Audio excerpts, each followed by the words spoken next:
Unit 1 நம்பர்ஸில் உள்ள exercise 1.1 அதில் 6 sum. Write the decimal form for the following rational numbers. அதில் first subdivision பார்க்க போகிறோம். இதுக்கு முன்னாடி எப்படி பார்த்தோம், ஃப்ராக்ஷன்ஸ் இதே மாதிரி தான் பார்த்தோம். அதே மாதிரி தான் இது ரொம்ப ஈஸி தான். ஃபர்ஸ்ட் நமக்கு என்ன கொடுத்துருக்காங்க, -3 1/2. இது எந்த ஃப்ராக்ஷனில் இருக்குது, மிக்சடு ஃப்ராக்ஷனில் இருக்குது. இப்போ ஃபர்ஸ்ட் நம்ம என்ன பண்ணணும் அப்படின்னா, மிக்சடு ஃப்ராக்ஷன்லேருந்து ப்ராப்பர் ஃப்ராக்ஷனாக மாற்றணும். மிக்சடு ஃப்ராக்ஷன்லேருந்து ப்ராப்பர் ஃப்ராக்ஷனாக மாற்றணுமா?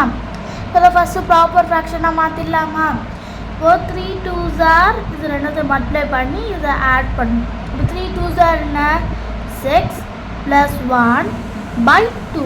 இப்போ என்ன ஆயிடுச்சு, -7/2. இந்த மைனஸ் அப்படியே வச்சுக்கோங்க, பண்ணால் என்ன ஆயிரும், -7/2 அப்படின்னு வந்துடுமா? இப்போ -7/2ன்னு இருக்குது. இப்போ இதை என்ன பண்ணணும், டெசிமல் ஃபார்மாக மாற்றணும். இல்லை எது நியூமரேட்டர் எது டினாமினேட்டர், இது நியூமரேட்டர் இது டினாமினேட்டர். இப்போ டினாமினேட்டர் தானே டிவைட் பண்ணும்போது வெளியில் இருக்கணும், நியூமரேட்டராக வெளில இருக்கணும்,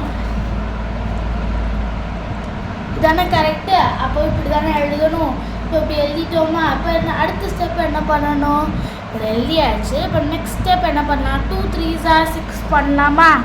2 3s are 6, ரிமைனிங் 1 பாயிண்ட் வச்சுட்டா இங்கே 0 சேர்த்துக்கலாம். அப்போ 2 5s are 10. இப்போ இஸ் ஈக்குவல் டு என்ன, -3.5. அவ்வளோதான். ரொம்ப ஈஸியான சம் தான். உங்களுக்கு நல்லா புரிஞ்சிருக்குன்னு நினைக்கிறேன். நம்ம அடுத்த வீடியோவில் பார்க்கலாம்.